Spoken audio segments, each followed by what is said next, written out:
Hi, I'm Jennifer Hollick with the World War II Research and Writing Center and Finding the Answers Journey.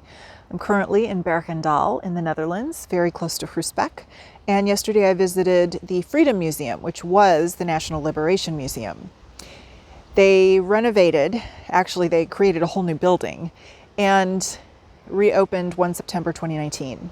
There is an article going up on my website today, 11 October 2019.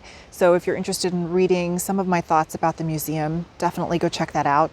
I also posted some photos on my Facebook page for the World War II Research and Writing Center.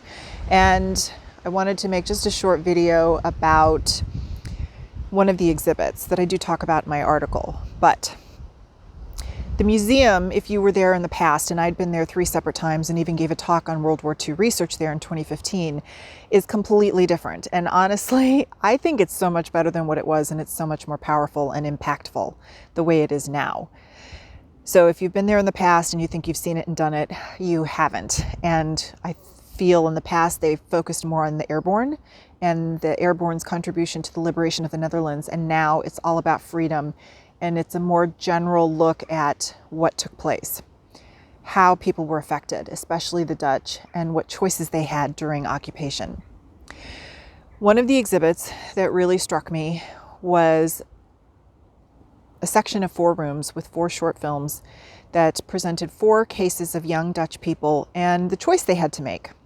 One girl was given the choice to transport food coupons secretly in her brother's baby carriage to her uncle. One girl got forged identity cards that said she wasn't Jewish, and she really wanted to get cards for her mother and her sister. Another young man just graduated from the Dutch police academy, and now he had to go work for the Germans, basically, in the Netherlands. And he was forced to do things that he wouldn't have done otherwise. And another young man had a choice to join the Waffen-SS, go into hiding, or go into forced labor in Germany or elsewhere. This exhibit asked the question, what should I do? And I don't like that question because too many people look at it through their current eyes, and right now it's 2019, and they say, well, because I know all of this about what happened in this part of history, I think you should have done this, and there's a whole lot of judgment. Well, I don't think we should be doing that. I think we should look at it and try to understand the history and not judge, because we weren't there and we don't know the 100 choices that somebody made before they made the decision that completely changed their life and probably that of their family. So what this exhibit also did was present at least 3 choices that each of these young people had during the war. And I'll just use one example right now of the young man who could have gone into the Waffen-SS to make some better money and support his family, even though that's not maybe the side he would have fought for. He could have gone into hiding, or he could have chosen to just go and do the forced labor in Germany. Those were his 3 choices that they presented. There might have been more, but those are the 3 that they chose to focus on. I think that's important because we need to look at what were the choices that somebody had, and whether we're talking about World War II, World War I, some other point in our family history where a choice had to be made that we sit in judgment on today. You know, we really need to look at the history and find out what was taking place and what were the choices, and just understand as much as we can why they made that choice. I really don't think we should sit in judgment on it. So for this exhibit, I do applaud the museum for presenting it in this way.